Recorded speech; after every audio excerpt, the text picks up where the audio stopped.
পঞ্চগড় জেলা শহরের রওশনাবাগ এলাকার একটি বাড়িতে অভিযান চালিয়ে আব্দুস সাত্তার নামে এক তরুণকে অনলাইন জুয়ার সাথে জড়িত থাকার অভিযোগে আটক করেছে সেনাবাহিনী।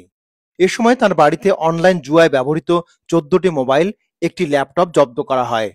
তার বিভিন্ন আইডিতে ১২ লাখ টাকা খুঁজে পায় সেনাবাহিনী। গোপন সংবাদের ভিত্তিতে বুধবার রাত 10:30 থেকে রাত 2টা পর্যন্ত সেনাবাহিনীর অভিযান চলে তার বাড়িতে। পরে ভ্রাম্যমাণ আদালতের মাধ্যমে তাকে ১ মাসের বিনাশ্রম কারাদণ্ড প্রদান করেন নির্বাহী ম্যাজিস্ট্রেট ও পঞ্চগড় জেলা প্রশাসক কার্যালয়ের আরডিসি মিজানুর রহমান। পূর্ব অভিযোগের ভিত্তিতে পঞ্চগড় সদরের রওশনবাগের এই বাসায় আব্দুস সাত্তার নামে একজনকে পাওয়া যায়, যিনি অনলাইনে জুয়া এবং ক্যাসিনো গেমের সাথে জড়িত।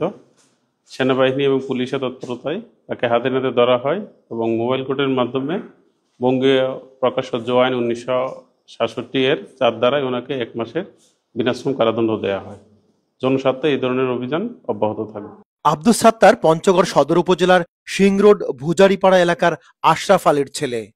তিনি স্ত্রী, সন্তান ও শ্যালক নিয়ে শহরের রওশনাবাগ এলাকার একটি ফ্ল্যাট বাড়িতে ভাড়ায় থাকতেন। সেনাবাহিনী জানায়, খুব প্রয়োজন ছাড়া বাড়ির বাইরে বের হতো না সাত্তারের পরিবারের কেউ। গত 5 বছর ধরে এই অনলাইন জুয়ার সাথে জড়িত বলে জানায় তারা। এমনকি প্রতি মাসে আয় হতো 1 লাখ টাকা। আজকে পঞ্চগড় সদর উপজেলায় গোপন তথ্যের ভিত্তিতে আমাদের নিয়মিত অভিযানের যে ক্রমধারা, এর প্রেক্ষিতে একটি বাসায় বেশ কিছু অনলাইন গ্যাম্বলিংয়ের আলামত পাওয়া যায়। এই প্রেক্ষিতে আমরা একটি বাসায় তাৎক্ষণিকভাবে একটি অভিযান পরিচালনা করি এবং সেখান থেকে একজন ব্যক্তির অনলাইন গ্যাম্বলিংয়ের সাথে জড়িত হিসেবে তাকে শনাক্ত করা হয়। তার কাছ থেকে 14টি মোবাইল ফোন এবং একটি ল্যাপটপ জব্দ করা হয়।